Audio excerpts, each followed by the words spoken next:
Olá, tudo bem? Seja bem-vindo ao canal Meu Momento com Deus. Nessa ocasião nós teremos mais um estudo guiado. Vamos dar continuidade, ao processo do nosso estudo semanal. E com certeza o nosso Pai Celestial se utiliza desse estudo para não somente chamar a atenção a assuntos que são de fato importantes, mas também é dessa forma que Ele comunica as suas preciosas verdades a cada um de nós. Então, antes de nós conhecermos qual será o estudo de hoje, eu quero convidar você a, junto comigo, a buscar a presença do Pai por meio de uma oração. Vamos orar juntos, então? Senhor Deus, que estás nos céus, muito obrigado, Pai, por mais uma oportunidade de poder, mais uma vez, estudar a Tua Santa Palavra. Ela que tem sido o instrumento aqui na Terra para nos orientar, para nos mostrar o caminho e, acima de tudo, para verbalizar as Tuas preciosas palavras. Ah, Deus, derrama sobre nós o Teu Santo Espírito, para que dessa forma a gente tenha toda a clareza, todo o entendimento, tudo aquilo que é necessário para manter um relacionamento contigo e, acima de tudo, entender o que o Senhor deseja transmitir a nós. Perdoa os nossos pecados, fica conosco, é isso que nós te pedimos em nome de Jesus Cristo. Amém. De antemão, eu gostaria de pedir perdão a vocês por conta dos vídeos não estarem saindo num horário mais adequado, né? Essa semana eu estou junto com uma igreja fazendo ali a Semana do Calvário, né? Eu estou ministrando a palavra e por conta dessas circunstâncias e dentre outras várias coisas, né? Às vezes a gente fica um pouquinho sobrecarregado, mas isso não implica, isso não atrapalha. A gente vai ter só que reajustar a questão do horário e aí, dentro da medida do possível, a gente vai estudando junto, como a gente tem feito há um bom tempo, tá bom? Partindo agora para o estudo, o tema de hoje, de domingo, uma só carne. Olha que tema interessante. Essa semana nós estamos falando sobre as imagens do casamento, né? A forma como Deus se utiliza do relacionamento entre o marido e a mulher para transmitir verdades imprescindíveis para mim e para você. E a gente percebe que isso não é algo à toa ou alheio, né? Dentro da palavra profética, inclusive dentro do livro Apocalipse, por exemplo, a gente vê muita menção, muita analogia, trazendo à tona a questão do casamento. E para que a gente possa entender a palavra profética, ter a interpretação correta, a gente precisa entender o que está por trás da imagem do casamento apresentada ali nos textos proféticos. Eu separei aqui alguns pontos, também tem dois contextos para nós lermos no nosso estudo de hoje. O primeiro ponto que eu deixei aqui foi o seguinte: o casamento é uma das metáforas bíblicas que ressaltam mais profundamente a intimidade que Deus deseja ter com a humanidade. De fato, não existe intimidade maior do que o casamento. Quando eu estudei e estava me preparando para transmitir para vocês, eu estava refletindo e pensando, e aquela história de que você só conhece uma pessoa quando você passa a conviver com ela, de fato é verdadeira. Enquanto a gente se relaciona com uma pessoa, está ali na fase do namoro, a gente transmite, a gente transparece uma versão agradável de cada um de nós. Mas a partir do momento em que nos damos em casamento, que passamos a conviver juntos e passar tempo junto, aí sim, não tem como segurar e manter os disfarces, as máscaras. A verdadeira face cai por terra, né? Chega à tona e de fato as pessoas passam a se conhecer. E algumas até se arrependem quando conhecem a verdadeira face um do outro, a ponto de dizer o seguinte: ah, se eu soubesse que você era assim, quem sabe eu não teria me casado. E o casamento é exatamente isso. Ele revela a intimidade um do outro. Ele quebra as barreiras que muitas vezes servem para suplantar a verdadeira face um do outro. E é exatamente essa analogia, essa metáfora que Deus se utiliza para tornar de forma não apenas real, mas mais íntimo o nosso relacionamento, né? Isso é muito importante. Os dois contextos que foram apresentados aqui, o primeiro se encontra no livro de Gênesis. Gênesis capítulo 2, versículo 23 e verso 25. Esse contexto se passa antes da queda, antes da entrada do pecado. E disse assim, ó: disse então o homem: esta, sim, é osso dos meus ossos e carne da minha carne. Ela será chamada mulher, porque do homem foi tirada. Por essa razão, o homem deixará pai e mãe e se unirá à sua mulher, e eles se tornarão uma só carne. O homem e sua mulher viviam nus e não sentiam vergonha. Olha que interessante. Eu acho interessante essa parte no final aqui que fala que eles estavam nus e não sentiam vergonha. Isso simplesmente para demonstrar o grau de intimidade que ambos tinham. E isso reflete exatamente o casamento, né? Dentro do casamento, é possível viver essa realidade e não sentir vergonha um do outro, né? Somente dentro do casamento, né? Uma só carne. Já o contexto de Efésios, que é o segundo contexto, qual nós vamos ler, Efésios 5, versos 29 e 32, diz o seguinte: além do mais, ninguém jamais odiou o seu próprio corpo. Antes, o alimenta e dele cuida, como também Cristo faz com a igreja. Pois somos membros do seu corpo. Por essa razão, um homem deixará pai e mãe e se unirá à sua mulher, e os dois se tornarão uma só carne. Este é um mistério profundo. Refiro-me, porém, a Cristo e à igreja. Olha que coisa interessante, né? Paulo aqui, falando aos Efésios, se utiliza do contexto de Gênesis para trazer à tona uma verdade magistral, que é exatamente o tipo de relacionamento que Cristo tem com a sua igreja. É um relacionamento semelhante a marido e mulher.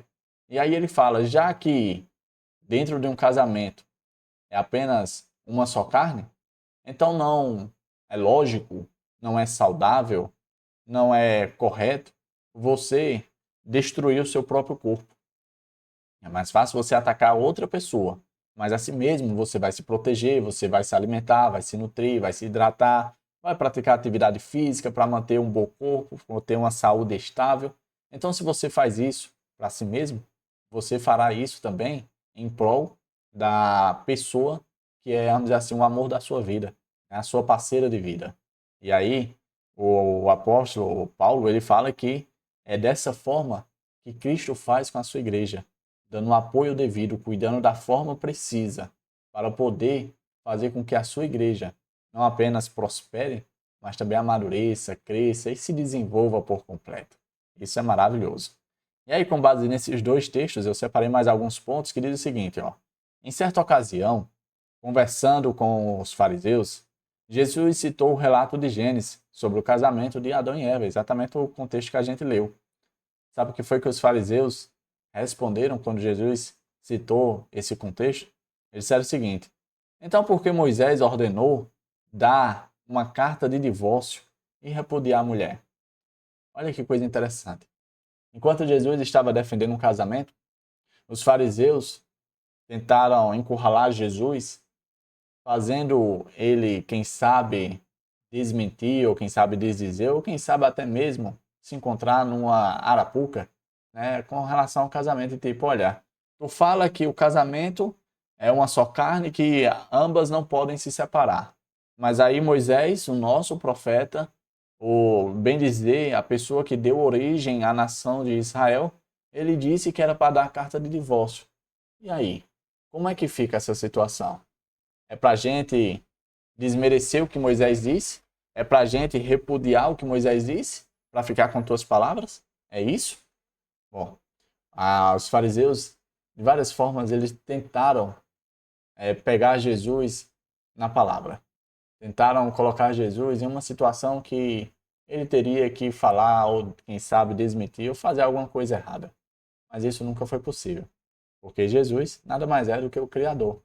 E aí fala o seguinte, ó, Moisés era considerado um dos fundadores da nação. Moisés tinha muito prestígio, muito respeito perante a classe religiosa, perante os fariseus.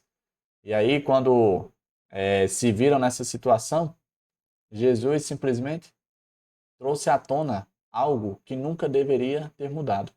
Diz o seguinte, ó, um casamento duradouro e marcado pela fidelidade era o ideal de Deus ao criar o ser humano. Esse sempre foi o plano de Deus. Porém, com a entrada do pecado, algumas coisas não apenas tiveram que ser ajustadas, mas, quem sabe, toleradas. Porque o plano de Deus, o ideal de Deus, é que quando um marido e uma mulher se unissem, se tornassem uma só carne, nunca mais se separasse, porque, analisando, não tem como se separar, não deveria ter como se separar. Mas infelizmente, por ocasião do pecado, algumas coisas tiveram que ser permitidas. Como, por exemplo, imagine um casamento que é envolvido em agressão, em ódio, em desrespeito. Você acha que Deus se agrada com esse tipo de casamento? Você acha que Deus se alegra com esse tipo de união? Claro que não. Em casos extremos como esse, sim, o Senhor permite a separação, o distanciamento, porque isso é em prol da vida. Isso é em prol do bem-estar da pessoa que está sendo agredida. Tá certo? Então vamos adiantar. Pela importância que as Escrituras atribuem ao casamento, não deve ser coincidência que esta instituição divina sempre tenha sido atacada pelo inimigo. Você sabia que o casamento e a observância do sábado foram as duas instituições criadas por Deus antes do pecado? Pois é, as duas coisas. O Senhor, quando chegou no sábado, ele olhou para tudo, viu que tudo era bom, e naquele dia descansou, abençoou e santificou o dia de sábado. Ou seja, criou o descanso, a observância do sábado. Isso antes do pecado. Também antes do pecado, ele instituiu o matrimônio, o casamento. E, por incrível que pareça, esse, nos últimos dias, tem sido as duas instituições mais atacadas pelo diabo. Aquilo que, quem sabe, era a obra-prima de Deus, também tem sido o alvo de Satanás, para tentar desvirtuar, para tentar descredibilizar, para tentar trazer uma imagem negativa naquilo que só é perfeição, porque foi o nosso próprio Deus que criou. E por último, o casamento, que é a união entre duas pessoas imperfeitas, sempre produzirá conflito. Eu creio que se você aí que está do outro lado vive dentro de um casamento, você há de confirmar comigo que nem tudo é as mil maravilhas. A gente vai fazendo um arranjo ali, um ajuste ali, a gente vai dando passo e cada vez passo, mais passo e trilhando o caminho junto. Mas por serem duas pessoas que vieram de criação diferente, de culturas diferentes, ou simples, o básico, por ser um homem e uma mulher, duas pessoas completamente diferentes, é claro que teria alguns conflitos, quem sabe algumas faíscas, mas nem por isso nós temos a razão e o direito para nos separar, gente. A gente precisa exatamente fazer o que Cristo faz com a sua igreja. Cristo é o cônjuge perfeito. E a igreja, bom, a igreja é feita por mim e por você. E daí você tira que é uma igreja imperfeita. Mas mesmo assim, Cristo não abandona a igreja. O que Cristo fez pela igreja, você sabe e eu sei. Ele se deu em sacrifício por ela. Que tal a gente seguir esse modelo?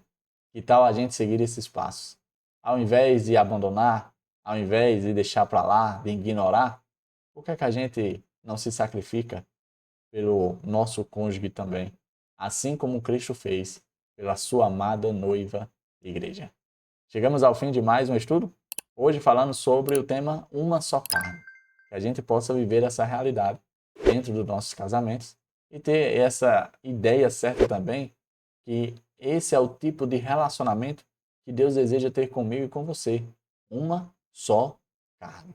Tá bom? Que Papai do Céu te abençoe e proteja de todo mal. O estudo foi maravilhoso. Eu gosto muito desses temas. Tá certo? Até a próxima e tchau, tchau.